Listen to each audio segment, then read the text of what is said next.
السلام علیکم ورحمۃ اللہ وبرکاتہ۔ الحمد للہ رب العالمین، والصلاة والسلام علی سید الانبیاء واشرف المرسلین وعلی آلہ واصحابہ اجمعین، اما بعد فاعوذ باللہ من الشیطان الرجیم، بسم اللہ الرحمن الرحیم۔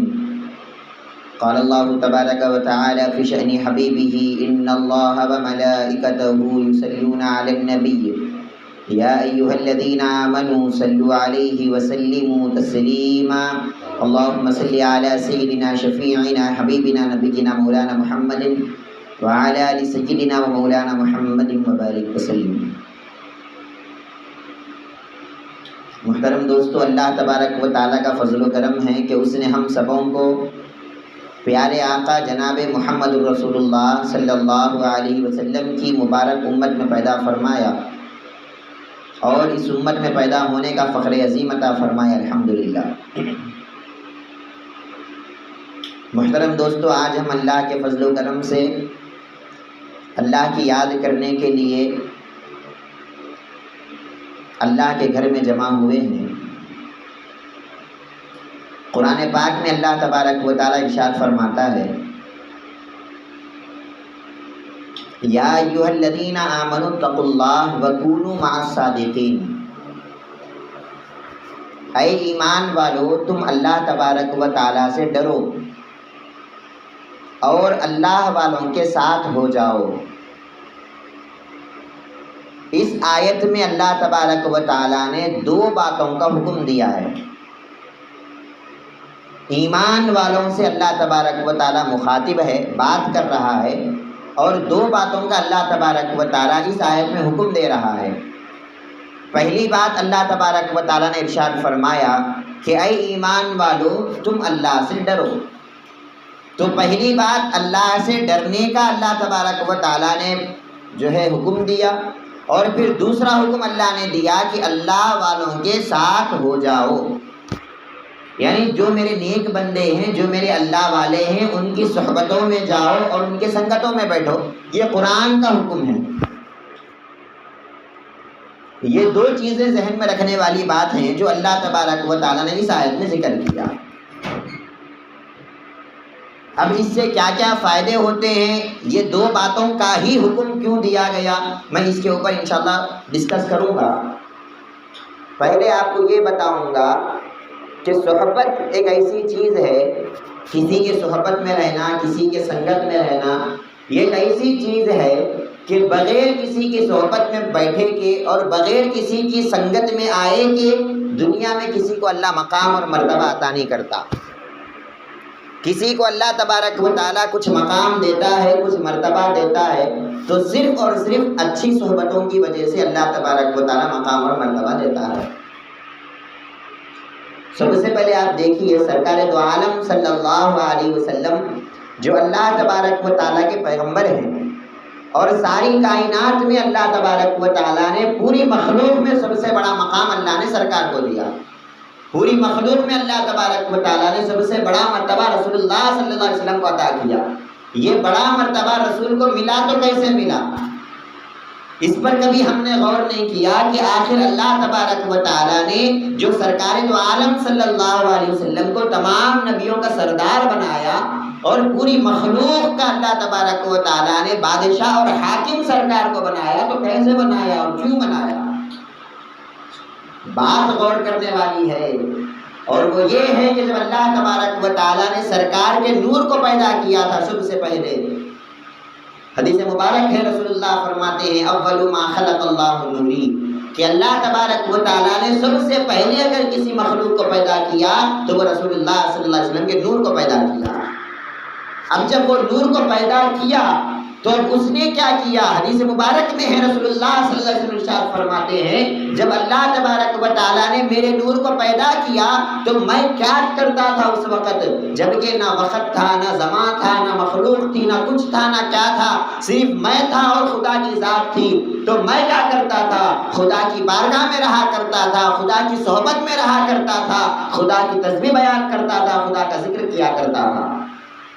تو رسول اللہ صلی اللہ علیہ وسلم کا جب نور اللہ نے پیدا کیا تو وہ نور اللہ کی صحبت میں رہتا تھا، اللہ کی سنگت میں رہتا تھا، اللہ کی محفلوں میں رہتا تھا۔ تو اللہ کی صحبت میں رہنے کی وجہ سے اور اللہ کے سنگت میں رہنے کی وجہ سے اس نور محمدی کو اللہ نے اتنا بڑا مقام دے دیا کہ اس نور سے اللہ نے ساری کائنات کو پیدا کر دیا، اور سرکار کو اللہ تبارک و تعالیٰ نے پوری مخلوق کا بادشاہ بنا دیا۔ یہ کیسے بنایا؟ صرف اور صرف اچھی صحبت۔ اللہ تبارک و تعالیٰ کی جو صحبت ملی سرکار کو، اللہ تبارک و تعالیٰ کی جو محفلوں میں سرکار رہا کرتے تھے، بس اللہ کی محفلوں میں رہنے کی وجہ سے، اللہ کی صحبتوں میں رہنے کی وجہ سے اللہ تبارک و تعالیٰ نے اتنا بڑا مقام سرکار کو عطا کر دیا۔ صرف عبادتوں کی وجہ سے یہ مقام نہیں ملا، یاد رکھو آپ۔ کیوں؟ شیطان کو جب اللہ تبارک و تعالیٰ نے پیدا کیا تو اس نے اللہ کی عبادت کیا۔ کتنے سال عبادت کیا؟ 1 سال 2 سال 4 سال نہیں، روایتوں میں آتا ہے کہ 14 لاکھ سال اس نے اللہ کی عبادت کیا۔ کس نے؟ شیطان نے۔ پھر کوئی مقام کیوں نہیں ملا؟ کوئی مرتبہ کیوں نہیں ملا؟ وجہ کیا ہے کہ اللہ نے اس کو بڑا مقام نہیں دیا؟ حالانکہ نمازیں تو وہ بھی پڑھا، عبادت تو وہ بھی کرا۔ وجہ یہ ہے کہ نمازیں تو پڑھا لیکن کسی اچھے ولی کی صحبت میں نہیں بیٹھا، کسی اچھی ذات کی صحبت کو نہیں اپنایا، اچھے لوگوں کی محفل میں نہیں آنے کی وجہ سے نمازیں پڑھ کے بھی اللہ تبارک و تعالیٰ نے مردود بنا دیا۔ اور ادھر سرکار دو عالم صلی اللہ علیہ وسلم کے نور کا حال دیکھیے آپ۔ جب اللہ نے سرکار کے نور کو پیدا کیا تو اس سرکار کے نور نے زیادہ عبادتیں نہیں کیا بلکہ اللہ کی صحبت کو اپنایا، اللہ کی سنگت کو اپنایا۔ تو صحبت میں رہنے کی وجہ سے، سنگت میں رہنے کی وجہ سے اللہ نے 14 لاکھ سال عبادت کرنے والے شیطان کو وہ مقام نہیں دیا جو صحبت میں رہنے والے نور مصطفیٰ کو اللہ نے اتنا بڑا مقام عطا کر دیا۔ یہ اچھی صحبت کا اثر ہے۔ اسی لیے اللہ نے قرآن میں حکم دیا، اے ایمان والو اللہ سے ڈرو اور اچھے لوگوں کے ساتھ ہو جاؤ، اللہ کے ولیوں کے ساتھ ہو جاؤ۔ ہوتا کیا ہے اللہ کے ولیوں کے ساتھ ہونے سے؟ ہوتا یہ ہے کہ ان کا تھوڑا سا اثر تم پہ بھی چڑھ جاتا ہے، ان کا تھوڑا سا رنگ تم پہ بھی چڑھ جاتا ہے، اور جب وہ اثر اور رنگ چڑھ جائے گا اللہ تبارک و تعالیٰ بڑے مقام اور مرتبوں سے تم کو نوازے گا۔ سرکار کو تو اللہ نے بڑا مقام دیا، کیوں دیا؟ اللہ کی صحبت کی وجہ سے۔ اب پھر اس کے بعد بات کرتے ہیں نبیوں کی۔ 1,24,000 انبیاء دنیا میں آئے، اللہ تبارک و تعالیٰ نے سب کو کچھ مقام دیا، سب کو کچھ مرتبہ دیا۔ حضرت آدم کو اللہ نے صفی بنایا، حضرت ابراہیم کو اللہ نے خلیل بنایا، دوست بنایا، حضرت موسیٰ کو کلیم اللہ بنایا۔ اتنے بڑے بڑے اللہ تبارک و تعالیٰ نے مقامات سے نبیوں کو نوازا ہے، تو یہ مقام نبیوں کو کیسے ملا؟ یہ مقام نبیوں کو کیسے ملا؟ کیا نبیوں نے کوئی ایسی عبادت کی تھی جس کی وجہ سے اللہ نے ان کو مقام عطا کیا؟ کیا یہ نبیاں کوئی اسپیشل نماز پڑھے تھے جس کی وجہ سے اللہ نے ان کو اتنا بڑا مقام عطا کیا؟ قرآن کہتا ہے کہ ہم نے جب نبیوں کو نبوت عطا کی تو بس ایک ہی وعدہ لیا، اور وہ وعدہ یہ تھا کہ اے نبیوں ہم تم کو نبوت دینے والے ہیں، لیکن شرط یہ ہے کہ تم کو رسول اللہ صلی اللہ علیہ وسلم کی صحبت اور آپ کی سنگت کو اپنانا پڑے گا۔ جب سرکار کی صحبت کو تم اپناؤ گے، تمہارے زمانے میں جب محمد رسول اللہ آئیں گے تو تم سرکار کی صحبت کو اپناؤ، سرکار کی محفلوں میں جاؤ، سرکار کی صحبتوں میں جاؤ۔ تو نبیوں کو جو اللہ نے مقام دیا وہ مقام بھی رسول اللہ کی صحبت کی وجہ سے ملا، ہمارے نبی کی سنگت کی وجہ سے اللہ نے نبیوں کو بڑا مقام دیا۔ اگر ہمارے نبی کی صحبت میں نہیں بیٹھتے تو کوئی نبی نہیں بنتا۔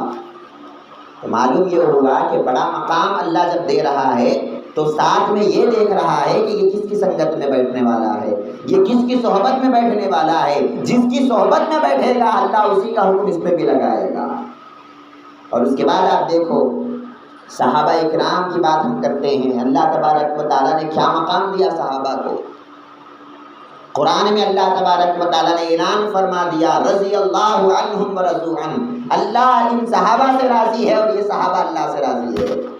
اپنی رضامندی کی دلیل اللہ نے دے دیا کہ میں صحابہ سے اب ناراض نہیں ہوتا، میں صحابہ سے خوش ہو گیا، میں صحابہ سے راضی ہو گیا۔ اتنا بڑا مقام اللہ نے صحابہ کو دیا۔ کیسے دیا؟ کیوں دیا؟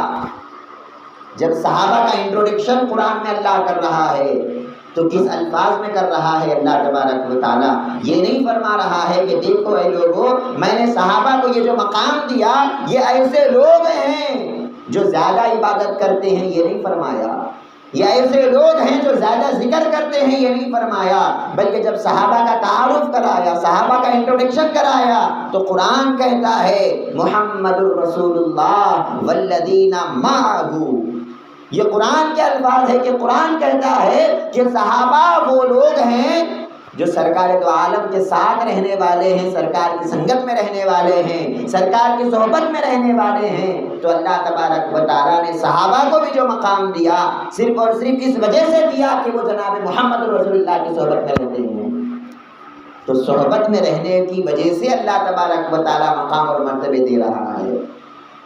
اگر صرف عبادت کی وجہ سے مقام دینا ہوتا تو سب سے بڑا مقام تو شیطان کو دینا تھا، کیونکہ 14 لاکھ سال عبادت کیا ہم نے۔ اور اگر صرف علم کی وجہ سے مقام دینا ہوتا تو مقام شیطان کو دینا تھا، کیونکہ بہت بڑا عالم بھی تھا۔ شیطان بہت بڑا عالم تھا، فرشتوں کا استاد تھا، فرشتوں کو سکھایا کرتا تھا۔ معلوم یہ ہوا اللہ تبارک و تعالیٰ صرف علم کی وجہ سے کسی کو مقام نہیں دیتا۔ ہاں یہ الگ بات ہے کہ علم کو سیکھنا ضروری ہے، اس کے فضیلتیں بہت زیادہ ہے، یہ الگ ٹاپک ہے۔ اور اللہ تبارک و تعالیٰ عبادت کی وجہ سے صرف کسی کو بڑا مقام نہیں دیتا۔ ہاں یہ الگ بات ہے کہ عبادت کرنا ہے، اگر نہیں کریں گے تو خبر میں جوتے کھائیں گے، وہ الگ بات ہے۔ لیکن اللہ تبارک و تعالیٰ صرف عبادت کی وجہ سے اور صرف علم کی وجہ سے کسی کو مقام اور مرتبہ نہیں دیتا۔ اگر مقام اور مرتبہ دیتا ہے تو صحبتوں کی وجہ سے دیتا ہے، یہ کس کی صحبت میں بیٹھنے والا ہے، یہ کس کے سنگت میں آنے والا ہے، یہ کس کا آدمی ہے، کس سے محبت کرتا ہے، وہ دیکھ کر اللہ تبارک و تعالیٰ مقام دیتا ہے۔ اسی لیے حکم دیا قرآن میں، اے ایمان والو تم بھی کیا کرو، اچھے لوگوں کی صحبت میں بیٹھو، اللہ والوں کی محفلوں میں جاؤ، اللہ والوں کی بارگاہ میں جاؤ۔ کیوں؟ ہوتا کیا ہے، تم نیک نہیں بنے تو نہیں بنے، لیکن وہ اللہ والے تو نیک ہے، ان کے صدقے میں اللہ تبارک و تعالیٰ تم پر بھی ایک نظر کرم کر دے گا تو تم کامیاب ہو جاؤ گے۔ بات سمجھ میں آپ کو میں کیا بتانا چاہتا ہوں؟ اب صحابہ کے بعد بات کرتے ہیں اللہ والوں کی۔ اللہ والوں کو اللہ تبارک و تعالیٰ نے جو مقام دیا، جو مرتبہ دیا، لاکھوں کروڑوں اللہ والے دنیا میں ہیں۔ ہندوستان میں خود کئی ہزاروں کے ولیاں ہیں، پھر ہندوستان کے باہر جب ہم جائیں گے لاکھوں کروڑوں اللہ کے اولیاء ملیں گے، لاکھوں کروڑوں مزارات ملیں گے، لاکھوں کروڑوں درگاہیں ملیں گے۔ سارے لوگ دنیا والے اپنی تمناؤں کو پورا کرنے کے لیے ان کے در پہ جایا کرتے ہیں، ان کے در پہ جھاڑو دیا کرتے ہیں، تب کہیں جا کر ان کی مرادیں پوری ہوا کرتی ہے۔ یہ مقام اللہ والوں کو کیسے ملا؟ یہ مرتبہ اللہ والوں کو کیسے ملا؟ چونکہ اللہ نے یہ مقام نہیں دیا، فری میں اللہ نے یہ مقام نہیں دیا۔ ہر ولی کو جب اللہ مقام دیتا ہے تو سب سے پہلے یہ دیکھتا ہے کہ یہ کس کی صحبت میں رہتا ہے، یہ کس کی سنگت میں رہتا ہے۔ جب وہ مرید کسی اچھے شیخ کی صحبت میں رہتا ہے، کسی اچھے ولی کی صحبت میں رہتا ہے، اللہ تبارک و تعالیٰ اس اچھی محفل کی وجہ سے اس ولی کو بھی مقام اور مرتبے سے نوازتا ہے۔ حضور سیدنا غوث اعظم رضی اللہ عنہ ارشاد فرماتے ہیں کہ اے لوگوں، کیا تم کو معلوم ہے کہ اللہ نے مجھے یہ مقام کیسے بخشا؟ کیا مقام دیا اللہ نے غوث اعظم سرکار کو؟ پورے ولیوں کا سردار اللہ نے حضور سیدنا غوث اعظم کو بنایا۔ سرکار غوث اعظم فرماتے ہیں کیا تم کو معلوم ہے کہ اللہ نے یہ مقام کیسے دیا؟ کیا تم کو معلوم ہے کہ اللہ نے یہ مرتبہ کیسے دیا؟ پھر سرکار غوث اعظم میں واقعہ بتا رہے ہیں کہ سنو، جب جناب محمد رسول اللہ صلی اللہ علیہ وسلم معراج کی رات جب معراج پہ گئے تھے، اللہ سے ملاقات کے لیے تشریف لے گئے تھے، مسجد اقصیٰ سے 7 آسمانوں پہ گئے تھے۔ اب 7 آسمانوں سے اللہ کی بارگاہ تک جانے کے لیے ایک سواری کی ضرورت تھی۔ سرکار دو عالم صلی اللہ علیہ وسلم کے لیے سواری کی ضرورت تھی۔ اچانک سرکار نے دیکھا کہ ایک نورانی شخصیت آئے ہیں سرکار کے پاس اور سرکار کے سامنے جھک گئے ہیں، سرکار کو اپنا کاندھا پیش کیے ہیں اور سرکار ان کے کاندھوں پہ پاؤں رکھ کے سفر کر رہے ہیں۔ جب سرکار کا سفر ختم ہوا معراج میں تو سرکار نے پلٹ کے اس نورانی ہستی سے پوچھا کہ تم کون ہیں؟ تم نے میرے لیے اپنا کاندھا پیش کیا، تم نے میرے لیے اپنا کاندھا پیش کیا، میری اتنی خدمت کیا، تم کون ہو؟ تو وہ نورانی ہستی جواب دیتی ہے کہ یا رسول اللہ، میں آپ کی امت میں آنے والا ایک امتی ہوں، میرا نام عبد القادر جیلانی ہے۔ تو سرکار صلی اللہ علیہ وسلم نے ارشاد فرمایا، اے عبد القادر، جس طرح تم نے میرے پاؤں کے لیے اپنے کھاندے کو پیش کیا، یاد رکھو اللہ اتنا بڑا مقام تم کو دے گا اور اتنے بڑے مقام سے تم کو نوازے گا، قیامت تک آنے والے پورے ولیوں کے کھاندوں پر اللہ تمہارا قدم رکھ دے گا۔ اسی لیے سرکار نے اعلان بھی کیا، کیا اعلان کیا؟ قدمی ہادی علی رقبۃ کل ولی اللہ، میرا یہ قدم تمام اولیاء کی گردنوں پر ہے۔ یہ مقام سرکار کو ملا تو کیسے ملا؟ قسم خدا کی، وہ جو رسول اللہ کی صحبت ملی تھی معراج میں، وہ جو رسول اللہ صلی اللہ علیہ وسلم کی سنگت ملی تھی، وہ جو محفل میں سرکار کے تھوڑے لمحے بیٹھے تھے، اس محفل میں بیٹھنے کی وجہ سے، اس صحبت کی وجہ سے اللہ تبارک و تعالیٰ نے اتنا بڑا مقام اور مرتبہ حضور سیدنا غوث اعظم کو نوازا۔ مولانا روم رحمۃ اللہ علیہ ارشاد فرماتے ہیں، یک لہجہ صحبت با اولیاء بہتر صد سالہ طاعت بیریا۔ آپ ارشاد فرماتے ہیں، ارے لوگوں سن لو، اللہ والوں کی بارگاہوں میں اور اللہ والوں کی سنگتوں میں، اللہ والوں کی صحبتوں میں ایک لمحہ بیٹھنا، ایک سیکنڈ بیٹھنا ہزاروں سالوں کی عبادت کرنے سے بہتر ہے۔ تم 1000 سال عبادت کرو گے، لیکن ایک امکان ہے کہ شیطان وہاں بھی تم کو بھٹکا سکتا ہے۔ اگر شیطان نہیں بھٹکا سکتا تو صرف ولیوں کے پاس نہیں بھٹکا سکتا۔ اگر بچنا ہے شیطان سے، صرف عبادتوں سے نہیں بچ سکتے، ولیوں کے پاس آنے سے شیطان سے اللہ حفاظت کرے گا۔ اور حدیث مبارک میں ہے رسول اللہ صلی اللہ علیہ وسلم ارشاد فرماتے ہیں، الصحبۃ تؤثر، صحبت اثر کرتی ہے، صحبت اثر دیتی ہے۔ تم جس کی صحبت میں بیٹھو گے اس کا اثر تم پہ ضرور چڑھے گا۔ آپ ادھر والے کی صحبت میں تھوڑی دیر بیٹھو، ادھر مت لگاؤ، ادھر بیچنے والا کوئی ہے، جا کے اس کے پاس تھوڑی دیر بیٹھو، اس کے بعد دیکھو ہمارے کپڑوں میں سے بھی خوشبو آنا شروع ہو جاتی، حالانکہ ہم ادھر لگائے نہیں، ہم خالی صحبت میں بیٹھے تھوڑی دیر، ہم خالی محفل میں بیٹھے، ادھر والے کی ہمارے جسم سے بھی خوشبو آنا شروع ہو گئی۔ یہ کیا ہے؟ یہ صحبت ہے، یہ صحبت کا اثر ہے۔ اور آپ دیکھو، اگر آپ گئے کسی ڈیرنی صاف کرنے والے کی صحبت میں بیٹھ کے دیکھو، میتھر بولتے ہیں اس کو اردو میں، کسی میتھر کی صحبت میں بیٹھ کے دیکھو، کسی ڈیرنی صاف کرنے والے کی صحبت میں بیٹھ کے دیکھو، کچھ کام مت کرو، خالی اس کے ساتھ رہو، تمہارے جسم سے بھی بو آنا شروع ہو جائے گی۔ یہ کیا ہے؟ یہ صحبت کا اثر ہے۔ رسول اللہ صلی اللہ علیہ وسلم ارشاد فرماتے ہیں، جس طرح یہ جسم کی صحبت اثر کر رہی ہے، دل کی صحبت بھی اثر کیا کرتی ہے۔ تم اللہ والوں کی صحبتوں میں بیٹھو، ان کے دل کا جو اثر ہے اللہ تبارک و تعالیٰ ضرور تمہارے دل کو بھی ان کی صحبت میں رہنے کی وجہ سے وہ اثر دے گا۔ تو کیا مقام ملا ولیوں کو؟ کیسے ملا؟ ولیوں کو بھی جو مقام اللہ نے دیا، جو مرتبہ اللہ نے ولیوں کو دیا، صرف اور صرف اچھی صحبتوں کی وجہ سے دیا اور اچھی سنگتوں کی وجہ سے دیا۔ اسی لیے اللہ حکم دے رہا ہے، 2 چیزوں کا حکم میں نے شروع میں بتایا، 2 چیزوں کا حکم ہے۔ ایک حکم دیا کہ اللہ سے ڈرو، اور دوسرا حکم دیا اللہ والوں کے ساتھ ہو جاؤ۔ یہ 2 حکم کیوں دیا؟ کوئی تیسری بات بھی بول سکتا تھا، یہ 2 کیوں بولا؟ کیا وجہ ہے یہ 2 باتوں کا اللہ حکم دے رہا ہے؟ قرآن پاک میں اللہ تبارک و تعالیٰ ارشاد فرماتا ہے، اللہ سے ڈرنے والوں کا مقام کیا ہوگا، اللہ سے ڈرنے والوں کا مرتبہ کیا ہوگا۔ قرآن ذکر کر رہا ہے، الأخلاء يومئذ بعضهم لبعض عدو إلا المتقين۔ ارے کیا سمجھے تم اللہ سے ڈرنے والوں کو؟ اللہ سے ڈرنے والے وہ لوگ ہیں کہ قیامت کے روز جب آئے گا، قیامت کا دن جب آئے گا، ہر کوئی ایک دوسرے کا دشمن بن جائے گا، ہر کوئی ایک دوسرے کا دشمن بن جائے گا۔ قرآن اس کی وضاحت کر رہا ہے، یوم یفر المرء من اخیہ وامہ وابیہ وصاحبتہ وبنیہ۔ قرآن بتا رہا ہے کہ ہر کوئی اپنے بھائی سے دور بھاگے گا قیامت کے روز، اپنے ماں باپ سے دور بھاگے گا قیامت کے روز، اپنے بیوی بچوں سے دور بھاگے گا قیامت کے روز، اور ہر کوئی ایک دوسرے کا دشمن بن جائے گا۔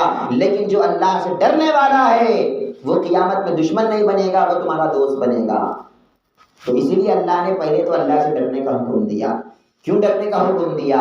اس لیے کہ یہ ولیاں بھی اللہ سے ڈرتے ہیں۔ جب تم بھی اللہ سے ڈرو گے تو یہ متقیوں کی صحبت، یہ اللہ سے ڈرنے والوں کی صحبت بروز قیامت بھی ہم کو کام آئے گی۔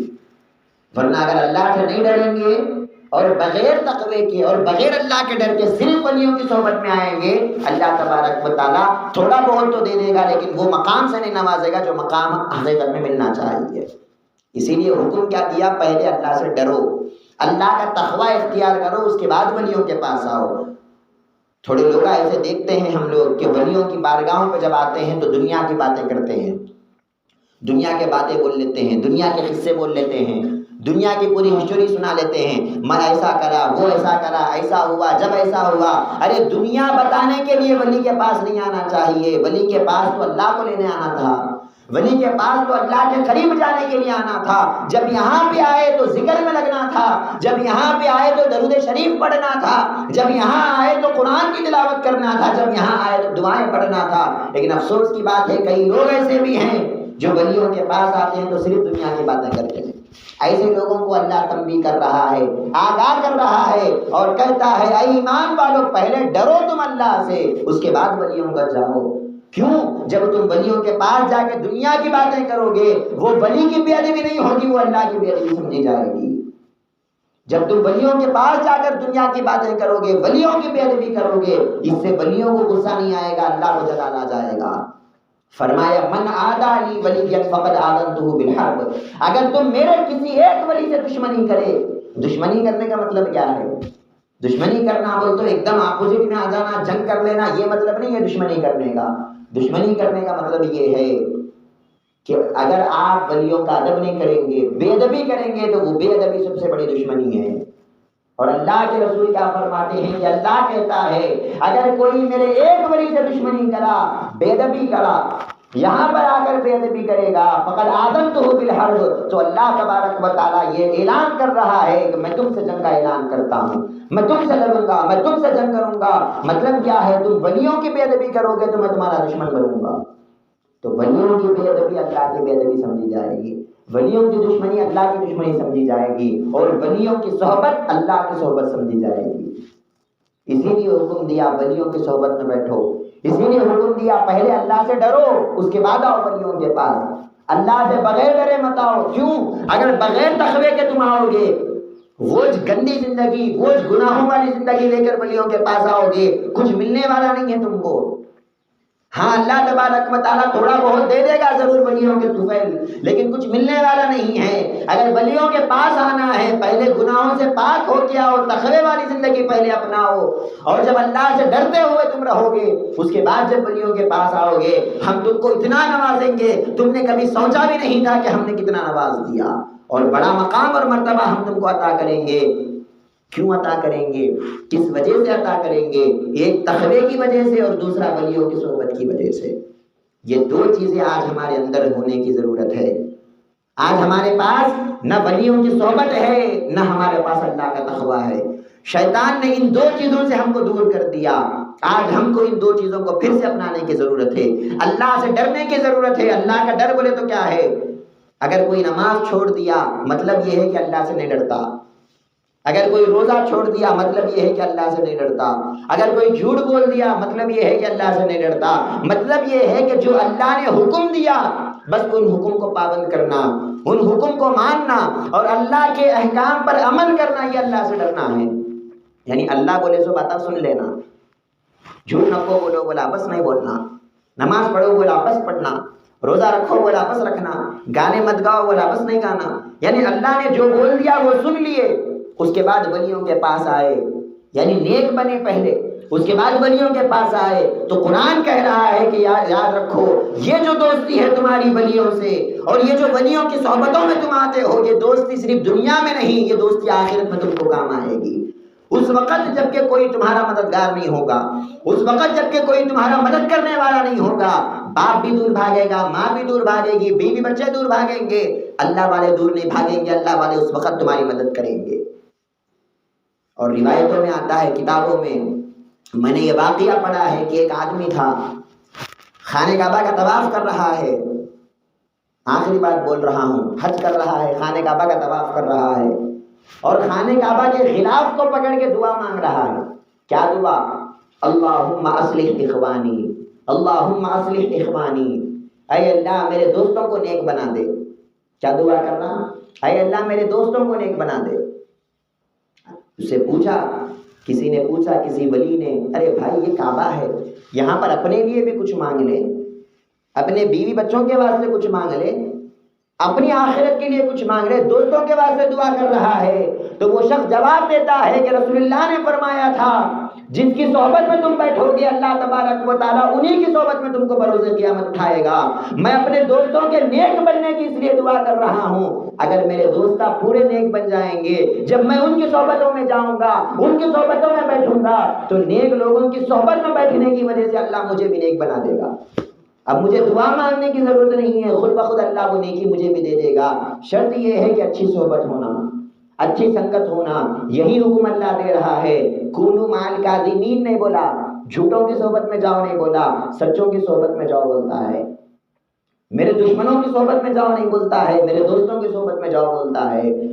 جو لوگ میرا یاد نہیں کرتے، میرا ذکر نہیں کرتے، نمازیں نہیں پڑھتے، ان لوگوں کے پاس جاؤ نہیں بولتا ہے۔ جو لوگ نماز پڑھتے ہیں، ذکر کرتے ہیں، فکر کرتے ہیں، ان لوگوں کے پاس جاؤ بولتا ہے۔ کیوں؟ جب تم ان لوگوں کے پاس جاؤ گے، ان کا تھوڑا اثر اللہ تم کو بھی دے گا، اور کیا ہوگا؟ کل بروز قیامت جب اٹھیں گے تو ہم ان اللہ والوں کے ساتھ ہمارا حشر ہوگا۔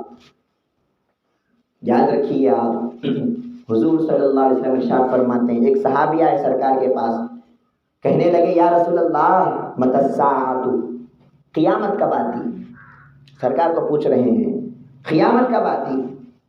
سرکار نے ان سے پوچھا وما اعددت لہا، قیامت کے بارے میں پوچھ رہا ہے تو ذرا یہ بتا کہ کیا تیاری کیا قیامت کی، کتنے نمازیں جمع کر کے رکھ لیا، کتنے روزے جمع کر کے رکھ لیا، کیا تیاری کر لیا؟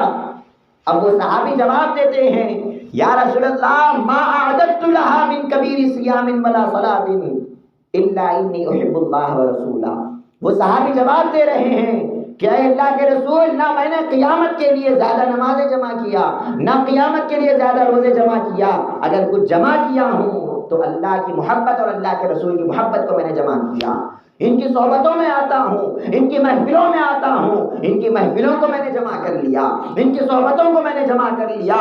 بس اس ایک بات سے مجھے یقین ہے کہ میں قیامت کے بارے میں سوال کر رہا ہوں۔ اتنی ہمت میرے اندر کسی وجہ سے آئی کہ میری نمازیں اس قابل نہیں، لیکن میں رسول کی صحبت میں بیٹھنے والا ہوں، اللہ مجھے ہرگز محروم نہیں کرے گا، یہ مجھے یقین اور بھروسہ ہے، اس لیے قیامت کا سوال کر رہا ہوں۔ سرکار جواب دیتے ہیں انت مع من احببت، اے بندے یاد رکھ، جس بندے سے تو محبت کرے گا بروز قیامت اللہ اسی بندے کے ساتھ تیرا حشر کرے گا۔ اس میں ایک خوشخبری بھی ہے اور ایک رونے والی بات بھی ہے۔ خوشخبری تو یہ ہے کہ وہ گنہگار بندے جو اچھے لوگوں کی صحبت میں رہتے ہیں اور اچھے ولیوں کے پاس آتے جاتے رہتے ہیں، اللہ کل قیامت میں ولیوں کے ساتھ ان کو اٹھائے گا۔ اور رونے والی بات یہ ہے کہ وہ اچھے لوگ جو برے لوگوں کی صحبت میں رہتے ہیں اور برے لوگوں کے پاس بیٹھتے ہیں، اللہ کل بروز قیامت برے لوگوں کے ساتھ اس کو بھی اٹھائے گا، اور جہاں برے لوگ جائیں گے یہ بھی وہاں جائے گا۔ بات سمجھ میں آئی آپ کو کیا بتانا چاہتا ہوں؟ حضرت انس رضی اللہ عنہ ارشاد فرماتے ہیں کہ جب سرکار کی زبان سے ہم نے یہ سنا کہ تو جس سے محبت کرتا ہے قیامت میں اسی کے ساتھ اٹھے گا، حضرت انس فرماتے ہیں اس بات سے ہم کو اتنی خوشی ہوئی، اتنی خوشی ہوئی کہ پھر اتنی خوشی ہم کو کسی دوسری بات سے نہیں ہوئی۔ یعنی رسول اللہ صلی اللہ علیہ وسلم سے ہم نے لاکھوں باتیں سنا نا، ایمان کے بارے میں کروڑوں باتیں ہم نے رسول اللہ صلی اللہ علیہ وسلم سے سنا، لیکن کسی بات سے مجھے اتنی خوشی نہیں ہوئی جتنی خوشی اس بات سے ہوئی کہ تم جس سے محبت کرتے ہو اس کے ساتھ اٹھائے جاؤ گے۔ انس فرماتے ہیں میں رسول اللہ سے محبت کرتا ہوں، میں ابو بکر سے محبت کرتا ہوں، میں حضرت عمر سے محبت کرتا ہوں، اور یہ امید کرتا ہوں کہ کل قیامت کے روز اللہ ان ولیوں کے ساتھ مجھے اٹھائے گا۔ کیا سمجھ میں آیا؟ صحابہ کا ایمان دیکھو آپ، صحابہ کا یقین دیکھو آپ۔ وہ نمازیں تو پڑھتے تھے، ایسا نہیں تھا کہ نماز چور تھے، نہیں، ایسا نہیں ہے کہ نماز کو ڈما مار دیتے تھے، نہیں، نماز پڑھتے تھے اور ایسی نمازیں پڑھتے تھے، رات رات بھر نمازوں کو ٹھہرتے تو پاواں سوج جاتے لیکن نمازیں ختم نہیں ہوتے۔ ایسی نماز پڑھنے کے بعد بھی نمازوں پہ بھروسہ نہیں کرتے کہ یہ نماز کی وجہ سے ہم بچیں گے، بھروسہ اللہ والوں کی صحبت پہ کرتے کہ اللہ والوں کی صحبت کی وجہ سے اور اللہ والوں کی سنگت کی وجہ سے ہم بروز قیامت بچیں گے۔ تو بتانے کا مقصد یہ ہے اللہ کا بڑا شکر ہے، بڑا فضل ہے، اللہ تبارک و تعالیٰ نے ہم کو ولیوں سے محبت کرنے والوں میں ہم کو رکھا ہے۔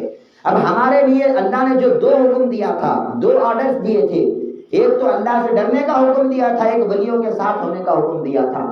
دوسرا آرڈر تو ہم نے مان لیا، ولیوں کے ساتھ تو ہو گئے لیکن ابھی اللہ کے نیک بندے نہیں بنے، ابھی اللہ سے ڈرنے والے نہیں بنے۔ بس اگر یہ ایک آرڈر کو فالو کر لیں گے، اللہ سے ڈرنے والے بن جائیں گے اور نیک بندے بن جائیں گے، قسم خدا کی ہماری کامیابی کے لیے ایک چیز کافی ہے، اللہ تبارک و تعالی ہم سب کو توفیق عطا فرمائے۔ اللہ سے دعا کرتا ہوں کہ جو ہم نے کہا سنا مولا عمل کرنے کی توفیق عطا فرمائے۔ ہم کو اللہ تبارک و تعالی نیک اور صالح بنائے، اور اللہ والوں کی جس طرح محبت میں اللہ تبارک و تعالی نے دنیا میں رکھا ہے، کل بروز قیامت اللہ تبارک و تعالی انہی اللہ والوں کے ساتھ ہمارا حشر فرمائے۔ وما علینا الا البلاغ۔ السلام علیکم ورحمۃ اللہ وبرکاتہ۔